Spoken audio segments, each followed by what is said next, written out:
notre invitée du jour, c'est Laurence Hainaut. Bonjour Laurence. Bonjour. Vous Caroline. êtes experte, spécialiste. Je cherchais, vous savez, le bon mot français pour coach. Alors, spécialiste, ça vous va ?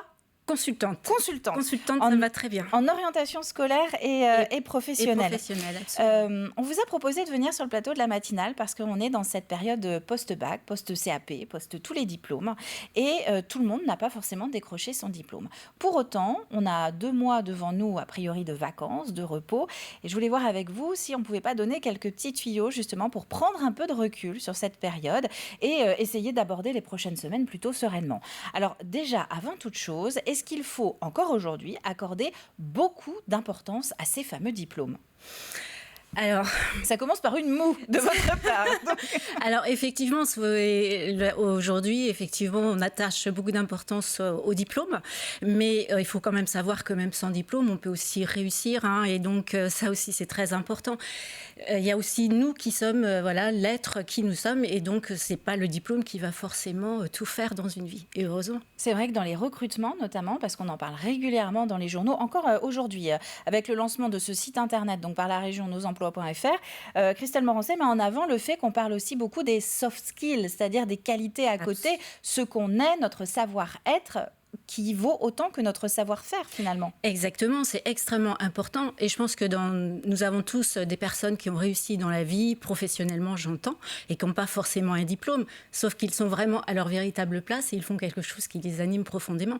Donc effectivement, les qualités, sa façon d'être, son savoir-être sont extrêmement importants. Non, ça c'est déjà un premier point qui est assez rassurant. Il faut savoir mettre en valeur tout ce qu'on sait faire et pas forcément dans le cadre des établissements scolaires. Tout à fait. Et puis, le diplôme ne nous représente pas. Je veux dire, si on n'a pas de diplôme, je veux dire, ça n'enlève en rien à notre valeur. Donc, étape numéro 1, on relativise. Exactement. Relativiser, je n'ai pas raté ma vie si j'ai raté le bac. Surtout pas. Ça, c'est un bon message à avoir en tête et surtout à passer aux parents aussi. Oui, tout à fait, parce que c'est normal, ils sont un petit peu perdus, stressés, on peut comprendre, bien évidemment. Oui, surtout qu'on est tous déçus, surtout quand on met 1 an d'effort dedans, ou que les parents accompagnent pendant 1 an, voire plusieurs années un enfant, ne pas avoir le diplôme à la fin, on a quand même ce petit sentiment de non fini, non terminé.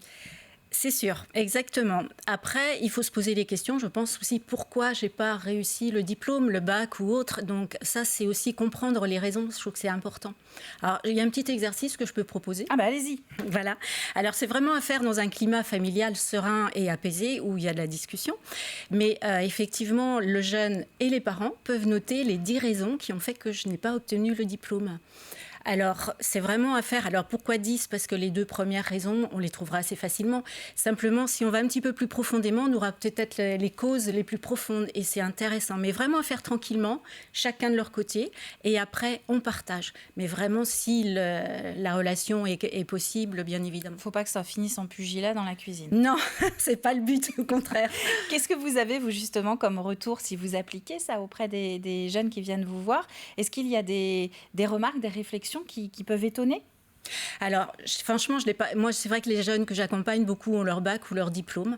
La plupart, mais c'est pas pour ça que. Mais c'est vraiment très, très intéressant parce qu'on va effectivement trouver des réponses auxquelles on n'avait pas pensé, en fait, des raisons auxquelles on n'avait pas pensé. Et puis, ça permet l'échange, la discussion. C'est surtout ça l'intérêt. Ça peut être aussi un environnement de travail qui peut être amélioré à la maison, par exemple. Exactement, tout à fait. Puis les causes, elles sont variées, elles sont propres à chacun, en fait. Ça peut être l'environnement. Si le jeune n'a pas travaillé, il y a des raisons aussi. Pourquoi ? Enfin, voilà, il y a tout à comprendre. Est-ce qu'il est à sa place dans cette filière aussi ? Et c'est là où on peut parler réorientation, et c'est là aussi où vous pouvez être utile. Ça peut être l'occasion de venir vous voir, faire un petit point. Exactement, ça permet de dédramatiser, de rassurer aussi tout le monde, d'être accompagné par une professionnelle, tierce personne. Et donc ça permet vraiment aussi de se poser. Et là, donc on voit effectivement, tout à l'heure vous parliez des qualités, de ses atouts, de ses compétences. Et puis l'objectif, c'est de définir un projet qui vraiment va correspondre à mes aspirations. Comment on va aborder ces prochaines semaines alors ? Déjà, on se repose ? Oui, on se repose. Alors après, tout dépend ce que souhaite faire le jeune. S'il ne souhaite pas redoubler, alors c'est vrai qu'aujourd'hui, l'obtention du bac, alors je parle du bac là, mais il est quand même assez facilité par le contrôle continu. Donc si le jeune n'a pas eu le bac, ça fait référence à ce qu'on disait tout à l'heure, il y a la possibilité de redoubler aussi. Et puis la possibilité aussi, si le jeune ne souhaite pas redoubler, souhaite arrêter ses études, c'est aussi une possibilité. Et puis si j'ai envie de repartir, rebondir en septembre, est-ce que j'ai le temps? Parce que là, septembre, on y est presque. Hein. Donc voilà, il y a plein de choses aussi à prendre en compte. Est-ce que je me prends du temps pour réfléchir à mon projet et voilà, et à le faire et plus l'entamer l'année prochaine, par exemple, aussi. Il y a quelque chose qui est très à la mode, ou en tout cas de plus en plus à la mode, c'est l'année de césure. Est-ce que ça peut être le bon moment finalement pour se dire, je prends du recul pendant un an, quitte à travailler, pourquoi pas, en intérim si on est majeur, ou essayer de trouver des projets? Totalement. Moi, j'accompagne beaucoup, par exemple, des jeunes qui ont eu le bac, qui ont démarré des études, et puis finalement, au bout d'un mois, 2 mois, ils se disent c'est pas pour moi. Et en fait, ils se prennent une année de césure. Alors, c'est là, on prend le temps de travailler sur son projet. Et je trouve que c'est une excellente année. Ça permet de se poser, de faire autre chose, de faire différentes activités. Il y a des possibilités. Hein. Ça peut être le service civique, le volontariat, travailler au pair, travailler à l'étranger aussi. Donc, en fait, c'est vraiment une année aussi qui est très bénéfique parce qu'on va monter en compétences.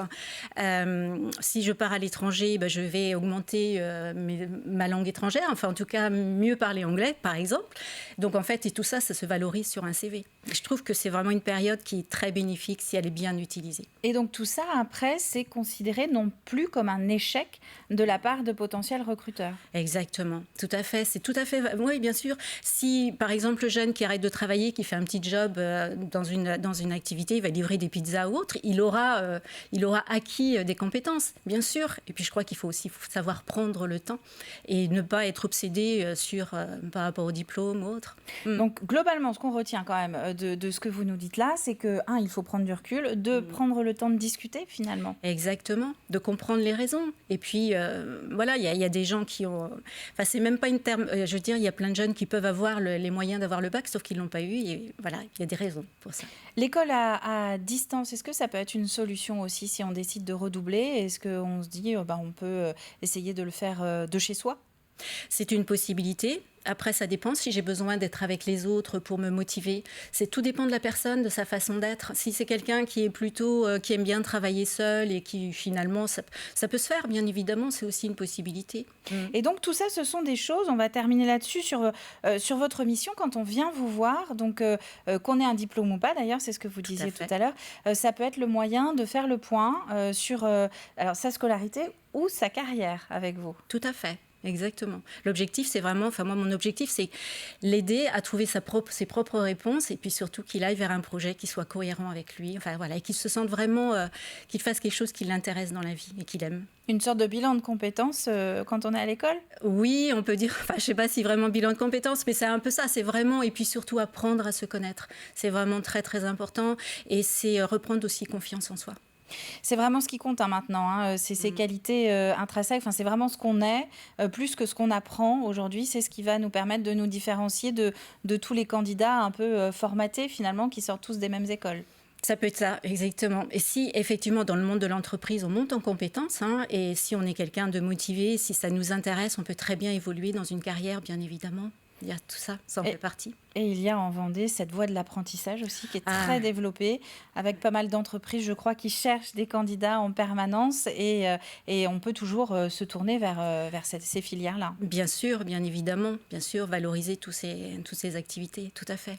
Eh bien, merci beaucoup Laurence Hainaut. Donc, je rappelle que vous êtes consultante en orientation scolaire et professionnelle, spécialiste du sujet. Et donc, on a eu ces quelques petits tuyaux. Vous aurez retenu, on relativise, on prend du temps pour discuter, on prend du temps pour se reposer aussi, pour entamer le mois de septembre du bon pied avec plein d'idées. Et rien n'est perdu, bien au contraire.